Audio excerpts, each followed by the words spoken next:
Ça, c'est Burke. Le secret le mieux gardé de ce côté-ci de nulle part. Eh bien bonjour vous, comment est-ce que ça va?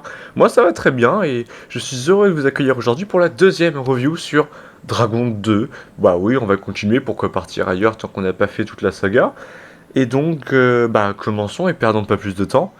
Et je sais ce que vous dites, oui. Oui, on va manger du dragon pendant encore une semaine. Ouais. Ouais. Un tout petit peu de contexte, ok?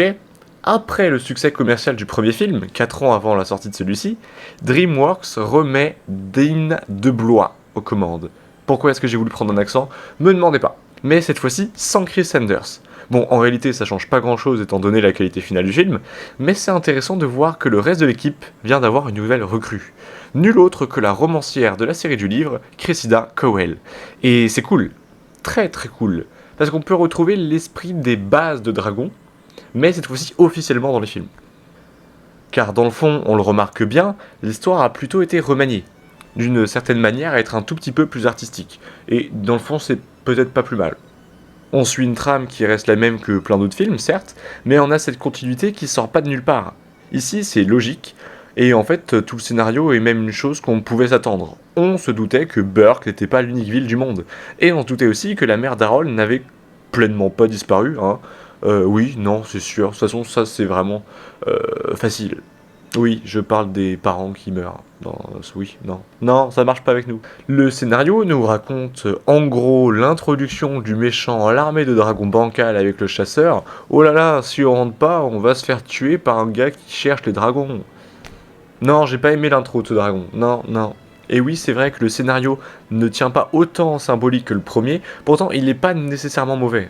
Il est juste un peu plat. Bon, on a toujours ces comiques reliefs à la noix, hein, mais l'humour marche mieux avec les dragons qui sont juste mignons en fait. Avec des phases d'action qui passent super bien, le tout avec encore un film qui passe vitesse grand V, l'histoire en elle-même est très accrocheuse, bien que moyenne, mais on a toujours envie de savoir la suite, et puis surtout on a envie d'en voir plus entre Harold et Croque-Mou. Et c'est juste trop mignon, et on comprend pourquoi ils sont si proches au fil du temps, et moi j'aimerais partager cette relation avec quelqu'un. C'est très bon, c'est vraiment réussi. Ils ont jamais été autant en symbiose, malgré leur handicap, et bien que le méchant soit clairement oubliable, ou que certaines petites incohérences ou facilités viennent un peu empoisonner une globalité très bonne, le Sénat tient la route. La preuve, les 100 minutes de film sont super rapides. Bien que, ok, j'ose admettre que la fin fait bien plus film classique, et le retour du cliché de l'amour avec un grand A, mais bon, c'est pas nécessairement mauvais. Et puis, en plus, on a le droit à une mort. Une mort, et vous savez très bien à laquelle je parle. Pas n'importe laquelle, oui. On parle bien de cette mort. Ça fait vraiment la vibe d'ailleurs durant la scène. Le roi est mort, longue vie au roi. Enfin, c'est des vikings, quoi. Quant à la réalisation, elle est toujours aussi bonne, hein, surtout avec la scène d'introduction de Harold et Croque-Mou au tout début où la caméra est dynamique as fuck, hein, qui remonte, où elle pousse, l'eau est belle, c'est fluide, on aime, l'action est folle, la 3D atteint son potentiel idéal. On sent en fait qu'aucune imitation semble vraiment empêcher quoi que ce soit, et ça c'est cool. Quant aux musiques, bon, vous vous doutez, hein, c'est toujours John Powell derrière, donc elles sont toujours aussi bonnes. D'ailleurs, le Coco, il a eu une récompense pour Dragon 1, et on sent qu'il voulait une deuxième récompense pour Dragon 2, et je sais plus s'il l'a eu. Voilà, je sais plus. Et passons directement aux thèses qui sont racontées, parce que se perdre comme ça dans les généralités, c'est très bien, mais c'est pas nécessairement pour moi. Bien que j'avoue que en fait, il n'y a pas grand chose à dire vu que le film marche juste bien. Donc bref, tout d'abord, ça s'ouvre avec un peu de nostalgie, avec ce bond dans le futur qui fait plaisir, où on retrouve la voix d'Harold qui nous présente ce préquel d'évolution qu'on aurait pu imaginer à la fin du 1. Et on est heureux de la voir si bonne et surtout adéquate à nos personnages. Mais ce qui va plus nous intéresser, c'est cette relation entre Harold et son père, qui ici va vraiment prendre battre son plein finalement. On va finir par apprendre le passé du père, toute une philosophie autour de la guerre et une confrontation directe entre Harold et lui, sur toute leur vision de la vie. Mais pas seulement, car oui, on l'avait esquivé dans la première review, mais entre Harold et Stoic, c'est toute une histoire. L'un influençant énormément l'autre au point même que ce dernier ait des difficultés à se trouver. Non pas que Stoic soit un mauvais père, mais sa responsabilité de chef et son vécu l'ont forgé à devenir qui il est. Un père qui attend de son fils qu'il devienne un viking, pour l'unique moyen de bien vivre. Harold était parvenu à lui faire découvrir une alternative bien meilleure. repoussant ainsi la fermeture d'esprit de son père, au point de changer leur relation, mais ça on l'a vu dans le 1, vous avez regardé la vidéo évidemment. Évidemment.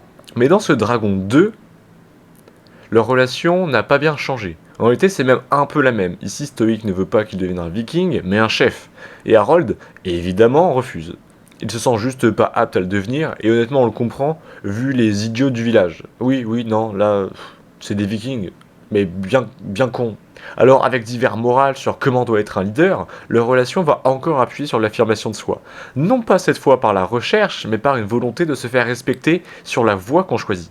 Mais là encore, c'est plutôt compliqué car un événement particulier va venir toquer à la porte de la psychologie d'Harold. Oui, je parle de ça. La mort de son père. Oui, Stoic est mort. Et cette mort de Stoic, elle va signer l'avènement de la recherche identitaire d'Harold.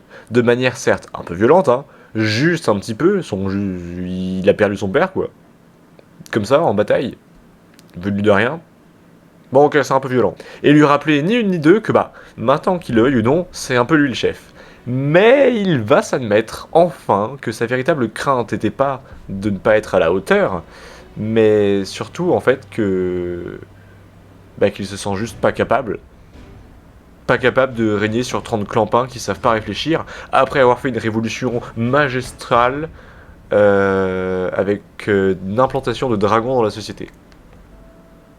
Mais boum, le déclic, il est là. À la mort de son père, renaît le Harold qu'il a toujours voulu être dans le fond. Un Harold fort, lui-même, et qui n'a pas peur d'avoir la bravoure d'un viking et l'honneur d'un chef. Notre protagoniste finit par atteindre son paroxysme, s'élever sous une magnifique lumière provenant du bûcher de son patriarche en feu, voire sous le soleil, bref, dans les cendres, il ressuscite. Il reprend le flambeau, il devient Harold, celui qui n'a plus peur d'être. Et cette évolution des personnages, ça s'est bien représenté à travers tout le film. Harold s'est trouvé avec son ingénierie et tous ses gadgets bizarres mais qui sont incroyablement bien. C'est subtil mais ça marque purement sa découverte et son affirmation totale. Bien qu'il y a toujours cette marque de recherche identitaire avec parfois cette hésitation et ce doute qui est propre à Harold. Aristide obtient enfin une vraie personnalité. Oui, je sais, c'est pas aussi pire qu'un comic relief mais dans le 1 elle avait...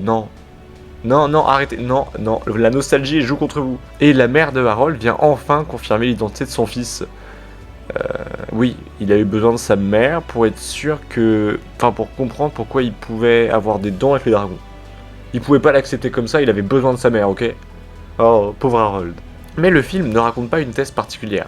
Il n'a pas de thème dominant, mais plus une pluralité de divers sujets tout aussi importants que ce soit l'importance de la famille, et le manque que peut causer l'absence d'un parent, et ce aussi, ironiquement, ce que ça peut faire de les retrouver. Dans la même veine, c'est accepter les différences de voix que l'autre a choisies, et d'en accepter aussi les conséquences. C'est une ode à l'admiration du monde et de ses variétés, que ce soit d'idéologie ou d'environnement. C'est un thème aussi, comme le passage à l'âge adulte et le début des devoirs du citoyen. C'est tout aussi les sujets qui sont abordés à contrario du 1, qui se focalisent sur Harold et Croque-Mou, et leur impact sur le monde. Ici, on n'est plus sur une continuité des effets qu'une révolution à lancer, tout en allant chercher un peu plus loin avec des horizons différents. Et c'est pas plus mal. Se reconcentrer sur un autre thème aurait risqué d'être en rivalité avec l'ancien. Mais ici, par les thèmes pluriels, Dragon 2 vient souligner que dans la vie, c'est rarement qu'un dilemme et qu'un problème ou qu'un aspect des choses qui va nous tomber à la face. Avec, je vous l'accorde, plus ou moins d'importance sans pour autant être inintéressant. Dragon 2 ne développe peut-être pas ces thèmes d'une manière plus approfondie ou adulte que le 1, néanmoins c'est pas nécessairement déconnant et ça marche même plutôt bien. On n'a pas besoin de plus pour comprendre les divers messages, et ça c'est un joli coup de maître, surtout quand on passe après un premier opus qui était juste phénoménal. Je vous remercie d'avoir regardé cette vidéo, je vous invite à like et à vous abonner, et surtout à vous préparer à recevoir la 3e sur le dernier dragon, et il y a 2-3 choses à dire, mais néanmoins ce film était vraiment tout aussi bien. Je dirais pas que je l'ai préféré au 1, bien que j'ai apprécié certains aspects, plus que d'autres, notamment la prise de personnalité d'Astrid. Néanmoins le 1 a cette chose de nostalgie qui est forte, et avec ce lancement de l'amitié entre Croque-Mou et Harold qu'on a très peu parlé, mais qui est, je vous l'accorde, véritablement une réussite. On en parlera beaucoup plus dans le 3e. Ciao, c'était Universalis.